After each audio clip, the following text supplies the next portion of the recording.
জয় শ্রীকৃষ্ণ, রাধে রাধে, হর হর মহাদেব। বাঙালির 12 মাসে 13 পার্বণ, এই প্রবাদটি আজও সমানভাবে প্রাসঙ্গিক। বছরের নানা উৎসবের মধ্যে চৈত্র মাসের একটি অত্যন্ত গুরুত্বপূর্ণ পার্বণ হল নীল ষষ্ঠী ব্রত। বিশেষ করে ষষ্ঠী না থাকার সত্ত্বেও বলা হয়েছে এটি ষষ্ঠীর দিন। নীল ষষ্ঠী বিশেষ করে সন্তানদের মঙ্গল, সুস্বাস্থ্য ও দীর্ঘায়ু কামনা করে বাংলার মায়েরা অত্যন্ত নিষ্ঠার সাথে এই ব্রতটি পালন করে থাকেন। 2026 সালে নীল ষষ্ঠী ব্রত কবে পড়েছে এবং এই ব্রত পালনের সঠিক নিয়ম ও মাহাত্ম্য তা কি রয়েছে তা নিয়ে সাধারণ মানুষের মধ্যে বিশেষ কৌতূহল রয়েছে তুঙ্গে। 2026 সালে চলছে চৈত্র মাস, আর এই চৈত্র মাস শেষ হওয়ার আগেই অর্থাৎ চৈত্র সংক্রান্তির আগেই যে ব্রতটি মায়েরা পালন করে থাকেন সেটা হচ্ছে নীল ষষ্ঠী ব্রত। আমার সন্তান যেন থাকে দুধে ভাতে, বাংলার মায়েদের এই চিরন্তন প্রার্থনায় ধরা পড়ে নীল ষষ্ঠীর ব্রতই। চৈত্র সংক্রান্তির আগের দিন প্রচন্ড গরমের মধ্যে সারাদিন নির্জলা উপবাস করে সন্তানের মঙ্গল কামনা করে থাকেন। বিশেষ করে মায়েরা এই ব্রতটি ভক্তির সহিত পালন করেন। তাই সেই সমস্ত মায়েদের উদ্দেশ্যে আজকের ভিডিওটি আপনাদের জন্য। আজকের পর্বে আমি আপনাদের সাথে আজকের ভিডিওটির মাধ্যমে আমি আপনাদের সাথে শেয়ার করব যে এই বছর অর্থাৎ 2026 সালের নীল ষষ্ঠী ব্রত কবে পড়েছে, 12 এপ্রিল নাকি 13 এপ্রিল, রবিবার নাকি সোমবার। নীলের বাতি দান ছাড়াও নীলের পূজা কিন্তু অসম্পূর্ণ। বাতি দান করার শুভ সময় কখন রয়েছে, এই পূজাতে কি কি উপকরণ সামগ্রী আপনাদের লাগবে, অবশ্যই লাগবে কিন্তু সেই উপকরণ সামগ্রী, এবং এই ব্রত করলে কি কি নিয়ম অবশ্যই পালন করতে হবে আপনাদেরকে। সমস্ত কিছুই আপনারা জানতে পারবেন আজকের ভিডিওটির মাধ্যমে। প্রত্যেকটি সনাতনীদের জন্য অত্যন্তই গুরুত্বপূর্ণ হতে চলেছে আমাদের আজকের ভিডিওটি বৈদিক ধর্ম এই চ্যানেলে। নমস্কার, সকলকে সুস্বাগত জানাই বৈদিক ধর্ম তথা সনাতন ধর্মীয় তথ্যমূলক চ্যানেলে। আমি সর্বদাই চেষ্টা করি সনাতন ধর্মের এইরকমই সকল গুরুত্বপূর্ণ বিষয়গুলি আপনাদের সামনে উপস্থাপন করতে, শেয়ার করতে। আসুন কিছুক্ষণ সময় ধৈর্য ধরে সকলে একসঙ্গে আজকের এই ভিডিওটি আমরা সম্পূর্ণই শ্রবণ করি, ভক্তি ও নিষ্ঠা সহকারে শ্রবণ করে। যদি আপনাদের ভালো লেগে থাকে অবশ্যই ভিডিওতে একটি লাইক করবেন, আর কমেন্টে হর হর মহাদেব অথবা আপনার গুরুদেবের নামটি লিখে জানাতে একদমই ভুলবেন না। সকলে নিশ্চয়ই উপকৃত ও সমৃদ্ধ হবেন একটুকু হলেও। আপনারা একজন সনাতনী ব্যক্তিকে সাপোর্ট করবেন আমি আশা রাখছি। ধর্মীয় যাত্রায় অবশ্যই আপনারা সহযোগিতা সহায়তা করবেন। তাহলে চলুন প্রবেশ করা যাক আজকের মূল ভিডিওতে। তবে একটাই অনুরোধ, চ্যানেলটি অবশ্যই সাবস্ক্রাইব করবেন, পাশে থাকার নোটিফিকেশন বেল আইকনটি অল করে দিবেন। আজকে এই ভিডিওটি একদমই আপনারা স্কিপ করে নয় সম্পূর্ণই দেখবেন। অবশ্যই কিন্তু আপনারা ভক্তি ও মনোযোগ সহকারে আপনারা অবশ্যই কিন্তু সম্পূর্ণই দেখবেন। আসুন আমরা প্রথমেই জেনে নিই যে নীলের পূজা কেন করা হয়। নীল ষষ্ঠীর পরের দিন চৈত্র সংক্রান্তি, আর এর পরের দিন পহেলা বৈশাখ অর্থাৎ নতুন বছর শুরু হচ্ছে। গ্রাম বাংলার চৈত্র সংক্রান্তিতে চড়ক পূজা করা হয়। চড়ক উপলক্ষে গাজনের মেলা বসে গ্রাম বাংলার অনেক স্থানে। পুরাণ অনুসারে নীল ষষ্ঠীর এই বিশেষ দিনেই মহাদেবের সঙ্গে নীলচণ্ডিকা বা লীলাবতীর বিবাহ হয়েছিল। মহাদেব নিজে হলেন নীলকণ্ঠ। আর তার সঙ্গে এই নীলচণ্ডিকা বা লীলাবতীর বিবাহ হয়েছিল বলেই এই দিনটি নীল ষষ্ঠী নামেই পরিচিত। দক্ষ যজ্ঞের স্বামীর অপমান সহ্য করতে না পেরে দেহত্যাগ করেছিলেন শিবের পত্নী সতী। তারপর নীলধ্বজ রাজার ঘরে নতুন করে জন্মগ্রহণ করেন তিনি। লীলাবতী নামের এই কন্যার শিবের বিয়ে দেন রাজা নীলধ্বজ। লীলাবতীর সঙ্গে শিবের বিবাহ। চৈত্র সংক্রান্তি ও গাজন শিব দুর্গার বিশেষ উৎসব হিসেবেই পালিত হয় অনেক জায়গায় এই দিনটি। গাজনের সময় শিব ও পার্বতী সেজে অনেকেই গ্রাম বাংলায় ঘুরে ঘুরে ভিক্ষা সংগ্রহ করেন। প্রাচীন কাল থেকেই এই দিন মহাদেব ও নীলচণ্ডিকার বিবাহের দিন হিসাবেই পালিত হয়ে আসছে। তবে নীল ষষ্ঠীতে সন্তানের মঙ্গল কামনা করে উপবাস রাখার প্রথা অনেক পরে শুরু হয়। এক বামন ও বামনীর বারবার সন্তান জন্মেই মারা যাচ্ছিল। সন্তান বারবার জন্মগ্রহণ করত আর তারা মারা যেত। মনের দুঃখে তারা সংসার ত্যাগ করে তীর্থ ভ্রমণে বেরিয়ে পড়েন। বারাণসীতে আসার পর সেখানে এক বৃদ্ধা এসে ওই ব্রাহ্মণীকে চৈত্র সংক্রান্তির আগের দিন নীল পূজা করার পরামর্শ দেন। সন্তান লাভ করতে সারা দিন নির্জলা উপবাস থেকে সন্ধ্যায় শিবের উপাসনা করে থাকেন তারা। বিশেষ করে এই দিন বাতি জ্বালিয়ে জল খাওয়ার উপদেশ দেন বিশেষ করে। এইভাবে শুরু হয় নীল ষষ্ঠীতে মায়েদের সন্তানের মঙ্গল কামনায় ব্রত রাখার প্রথা। পঞ্জিকাতে ষষ্ঠী তিথি না হলেও নীলের এই পূজাকে নীল ষষ্ঠী বলা হয়ে থাকে, কারণ সন্তানের মঙ্গল কামনায়, তাদের দীর্ঘ জীবন কামনায় মায়েরা এই ব্রতটি পালন করে থাকেন। এবার আমি আপনাদেরকে জানিয়ে দেব কারা এই ব্রতটি আপনারা পালন করতে পারবেন। সাধারণত হিন্দু বিবাহিত রমণীরা বিয়ের পরে এবং সন্তান লাভের পরে এই ব্রতটি পালন করতে পারেন। তবে যদি সন্তানের কামনা থাকে, অর্থাৎ সন্তান লাভের জন্য বিবাহিত মায়েরাও এই ব্রতটি করতে পারেন।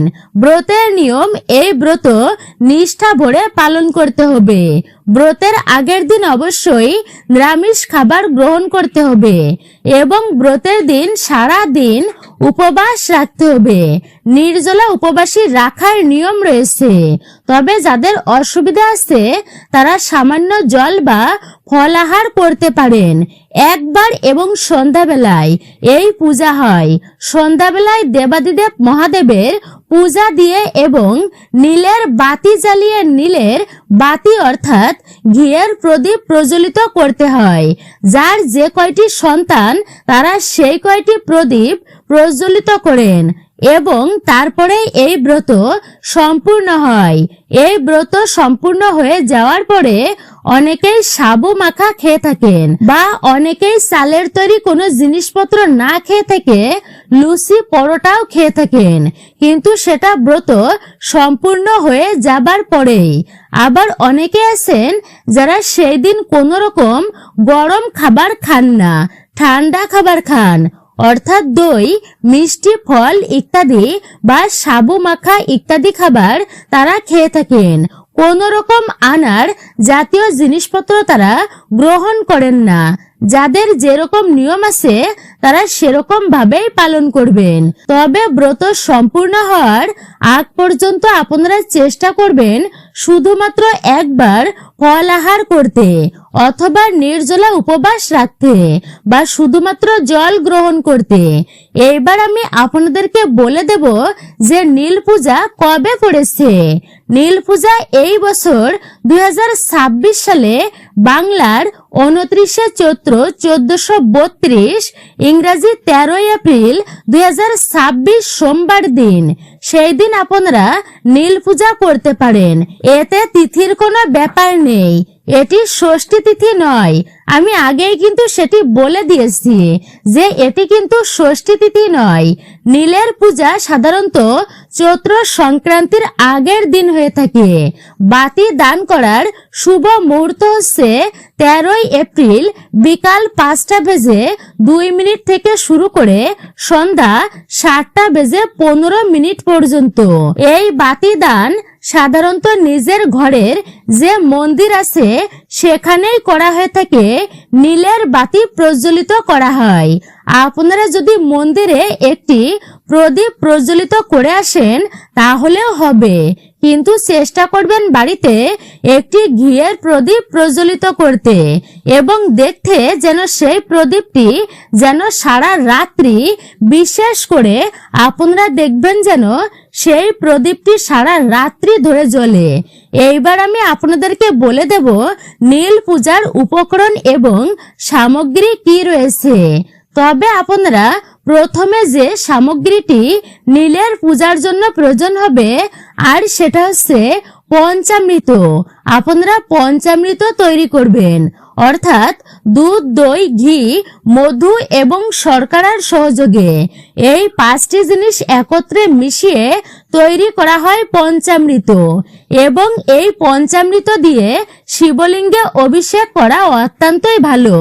আপনারা নীল ষষ্ঠীর দিনেও পঞ্চামৃত তৈরি করে মন্দিরে নিয়ে যেতে পারেন, কিন্তু আরো যে সামগ্রীগুলো লাগবে অর্থাৎ উপকরণ লাগবে আর সেটি হচ্ছে গঙ্গার জল। অনেকে ডাবের জলও দিয়ে থাকেন, তবে শিবলিঙ্গে প্রথমে পরিষ্কার জল দিয়ে অথবা গঙ্গা জল দিয়ে অভিষেক করবেন, তারপর ঘি এবং মধু দেবেন, তারপর আপনারা পঞ্চামৃত দিতে পারেন বা দুগ্ধ দিয়েও অভিষেক করতে পারেন। এছাড়া দেবাদিদেবের পূজায় প্রথম যে ফলটি অবশ্যই লাগবে বিশেষ করে নীলের পূজায়, আর সেটি হচ্ছে বোটা শুদ্ধ কাঁচা আম। বোটা শুদ্ধ কাঁচা আম এই পূজাতে অবশ্যই লাগবেই, কিন্তু এই ফলটি অবশ্যই শিবলিঙ্গে অর্পণ করতে হয়। এছাড়া আপনারা 5টি ফল নিয়ে যেতে পারেন শিবের মন্দিরে। বেল ফল নিতে পারেন আপনারা, শসা, কলা, শাকালু, কুল ইত্যাদি ফল মহাদেবকে নিবেদন করা অত্যন্তই ভালো, যা মহাদেবের খুবই প্রিয়। তাই এই সমস্ত ফল আপনারা মন্দিরে নিয়ে যেতে পারেন। যদি কিছুই না নিয়ে যেতে পারেন তাহলে অবশ্যই একটুকু বোটা শুদ্ধ কাঁচা আম এই সময় আপনারা অবশ্যই নিয়ে যাবেন। এই সময়টাতে কাঁচা আম পাওয়া যায়, নীল পূজার জন্য আরো বিশেষভাবে পাওয়া যায়। বিশেষ করে বাজারঘাটেও আপনারা পেয়ে যাবেন এই সামগ্রীগুলো। ফুলের মধ্যে আপনারা নিয়ে নেবেন ধুতুরা ফুল, আকন্দ ফুল, নীলকণ্ঠ ফুল বা যে কোনো সাদা ফুল, তাছাড়া ঘিয়ের প্রদীপ, ধূপ, ধুনো ইত্যাদি। তাছাড়া ঘিয়ের প্রদীপ, ধূপ, ধুনো অবশ্যই কিন্তু আপনারা নেবেন। দুধের বানানো কোনো সন্দেশ, সাদা মিষ্টি, দুধের বানানো মিষ্টি ইত্যাদি দেবাদিদেব মহাদেবের অত্যন্তই প্রিয়। শস্য আপনারা অর্পণ করতে পারেন। অক্ষত, আতপ চাউল, কালো তিল আপনারা এটিও অর্পণ করতে পারেন। তাছাড়া যে জিনিসটি ছাড়া দেবাদিদেব মহাদেবের পূজা অর্চনা একেবারেই অসম্পূর্ণ, আর সেটা হচ্ছে বিল্লপত্র অর্থাৎ বেলপাতা। আপনারা বেলপাতা, নিখুঁত বেলপাতা শিবলিঙ্গে অবশ্যই অর্পণ করবেন। কখনোই সেরা ফাটা বা কাটা বেলপাতা শিবলিঙ্গে অর্পণ করবেন না। শিবলিঙ্গে কখনো কোনো ক্ষত জিনিস অর্পণ করতে নেই। অবশ্যই অক্ষত বা গোটা জিনিস শিবলিঙ্গে অর্পণ করতে হয়। নীলের পূজা বিষয়ক যাবতীয় তথ্য আপনারা এই ভিডিওটির মাধ্যমে অবশ্যই জানতে পারলেন। এইবার আপনারা শ্রবণ করবেন নীল ষষ্ঠীর পৌরাণিক মাহাত্ম্য কথাটি কি রয়েছে। অবশ্যই একটি বারের জন্য হলেও শ্রবণ করতে হয়। শ্রবণম মঙ্গলম, শ্রবণ বিশেষ মঙ্গল সাধিত হয়। লোককথা ও পুরাণ অনুযায়ী নীল ষষ্ঠীর মূল উদ্দেশ্য হল সন্তানের মঙ্গল কামনা করা। প্রচলিত কাহিনী অনুসারে রাজা দক্ষের যজ্ঞে শিবের অর্থাৎ স্বামীর অপমান সহ্য করতে না পেরে সতী আত্মাহুতি দিয়েছিলেন। পরবর্তীতে তিনি রাজা নীলধ্বজের কন্যা লীলাবতী হিসাবে পুনর্জন্ম গ্রহণ করেন এবং মহাদেবের সাথে তার বিবাহ হয়। চৈত্র সংক্রান্তির আগের দিন এই বিবাহ সম্পূর্ণ হয়েছিল বলেই দিনটি নীল ষষ্ঠী বা নীল পূজা হিসাবেই পরিচিত। অন্য একটি ব্রত কথা অনুযায়ী কাশীর এক ধার্মিক ব্রাহ্মণ দম্পতির সন্তান অকালে মারা যেত। শোকাতুর অবস্থায় মা ষষ্ঠী বৃদ্ধার বেশে তাদের দেখা দেন। চৈত্র সংক্রান্তির আগের দিন উপবাস থেকে শিবের আরাধনা ও নীলের ঘরে বাতি দেওয়ার পরামর্শ দেন। সেই থেকে মায়েরা আমার সন্তান যেন দুধে ভাতে থাকে এই চিরন্তন প্রার্থনা নিয়ে নীল ষষ্ঠীর ব্রত পালন করে থাকেন। এই ব্রত পালনের নিয়ম ও উপাচার: নীল ষষ্ঠীর দিন মায়েরা সারা দিন নির্জলা উপবাস করেন। সন্ধ্যার সময় শিবলিঙ্গে জল ও দুগ্ধ অর্পণ করে তবেই উপবাস ভঙ্গ করার রীতি রয়েছে। শিবের প্রিয় উপাচার হিসাবে পূজার থালায় তাদের থাকে কাঁচা দুগ্ধ, দই, ঘি, মধু, চিনি অর্থাৎ পঞ্চামৃত, গঙ্গাজল, বেলপাতা, চন্দন, আতপ চাউল, নীল অপরাজিতা ফুল, ধুতুরা ফুল এবং বিল্লপত্র, আকন্দ ফুলের মালা। সন্তানের নামে শিবলিঙ্গের সামনে ঘিয়ের প্রদীপ বা মোমবাতি জ্বালানো হয়, যাকে নীলবাতি দেওয়া হয় বলে বিশেষ করে বলা হয় এটিকে নীলবাতি। পূজার পর প্রসাদ খেয়ে ব্রত ভঙ্গ করার সময় অন্ন বা ভাত খাওয়া নিষিদ্ধ। এর পরিবর্তে ফল, সাবুদানা, মিষ্টি অথবা ময়দার তৈরি নিরামিষ খাবার যেমন লুচি গ্রহণের বিধান রয়েছে। নীল ষষ্ঠীর পরের দিনই চৈত্র সংক্রান্তি এবং তার পরের দিন শুরু হয় শুভ নববর্ষ। এই সময় গ্রাম বাংলায় শিবের গাজন ও চড়ক উৎসব পালিত হয়। অনেক জায়গায় ভক্তেরা শিব পার্বতীর সাজে তারা দাঁড়ে দাঁড়ে ঘুরে ভিক্ষা গ্রহণ করেন এবং নীলের গান বা অষ্টক গান গেয়ে বেড়ান। নীল পূজার দিন ভুলেও যে কাজগুলি আপনারা করবেন না: উপবাস ভঙ্গ বা অন্ন গ্রহণ। প্রথমত, যেহেতু এটি একটি কঠিন উপবাস, তাই সারাদিন জল বা অন্ন গ্রহণ না করারই নিয়ম রয়েছে। মায়েরা সন্ধ্যার পর পূজা দিয়ে জল বা ফল খেয়ে উপবাস ভাঙেন। দিনের বেলা ভুলেও কিছু খাবেন না আপনারা।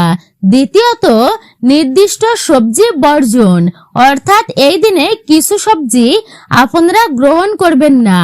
এই দিনে শাক বা নির্দিষ্ট কিছু সবজি যেমন কচি ডাঁটা, বিশেষ করে পাতা জাতীয় সবজি খাওয়া নিষিদ্ধ বলেই বিশ্বাস করা হয়। অবশ্যই তা আপনারা মেনে চলুন। তৃতীয়ত, সন্তানের সামনে নেতিবাচকতা। নীল ষষ্ঠীর দিন সন্তানের মঙ্গল কামনা করা হয়, তাই এই দিন ভুলেও সন্তানের উপর রাগ করবেন না বা তাদের গায়ে হাত তুলবেন না। সারা দিনটি শান্ত পরিবেশ আপনারা বজায় রাখুন। চতুর্থ, কঠোর কাজ বা কঠোরতা। দিনটিতে খুব ভারী কাজ বা কঠোর আচার আচরণ থেকে বিরত থাকাই ভালো। শান্ত মনে মহাদেব ও দেবী চণ্ডিকার আরাধনা করা উচিত। পঞ্চমত, অশুচি অবস্থা। স্নান না করে বা অপবিত্র অবস্থায় পূজা অর্চনা করবেন না। নীল ষষ্ঠীর পূজায় শুদ্ধাচার খুবই গুরুত্বপূর্ণ। অবশ্যই আপনারা নীল ষষ্ঠীর ব্রত কথা শ্রবণ করবেন, কিন্তু এই বিশেষ দিনে নীল ষষ্ঠীর ব্রত কথা বা মাহাত্ম্য কথাটি অর্থাৎ কাহিনী শ্রবণ করা অপরিহার্য। এটি না শুনলে আপনার ব্রতটি অসম্পূর্ণই থেকে যাবে। তাই অবশ্যই আপনারা একটি বারের জন্য হলেও শ্রবণ করবেন এবং একটি ঘিয়ের প্রদীপ, যা নীলবাতি বলেই পরিচিত, অবশ্যই সেটি আপনারা প্রজ্বলিত করবেন এই শুভ সময়ে, যেটি ভিডিওটির মাধ্যমে আমি আপনাদেরকে বলেছি। হর হর মহাদেব। মূলত এটাই ছিল আমাদের আজকের ভিডিওটি বৈদিক ধর্ম এই চ্যানেলে। ভিডিওটি যদি আপনি মনোযোগ সহকারে শ্রবণ করে থাকেন, ভক্তি সহকারে শ্রবণ করেন, তাহলে ভিডিওতে অবশ্যই একটি লাইক করবেন এবং কমেন্টে হর হর মহাদেব বা আপনার গুরুদেবের নামটি একটি বারের জন্য হলেও লিখে জানাবার জন্য বিশেষভাবে অনুরোধ জানাচ্ছি। সকলে আমাদের চ্যানেলটি অর্থাৎ বৈদিক ধর্ম এই চ্যানেলটি সাবস্ক্রাইব করে পাশে থাকা নোটিফিকেশন বেল আইকনটি অল করে দিবেন। একজন সনাতনী ব্যক্তিকে আপনারা সাপোর্ট করবেন আমি আশা রাখছি। সকলে ভালো থাকুন, সুস্থ থাকুন, পরম করুণাময় ঈশ্বরের অশেষ কৃপায়। ভালো লেগে থাকলে এবং যদি মনে করেন অন্যদের উপকৃত হবে এই ভিডিওটির মাধ্যমে, তাহলে অবশ্যই ভিডিওটি আপনি শেয়ার করে দেবেন একটুকু কষ্ট করে।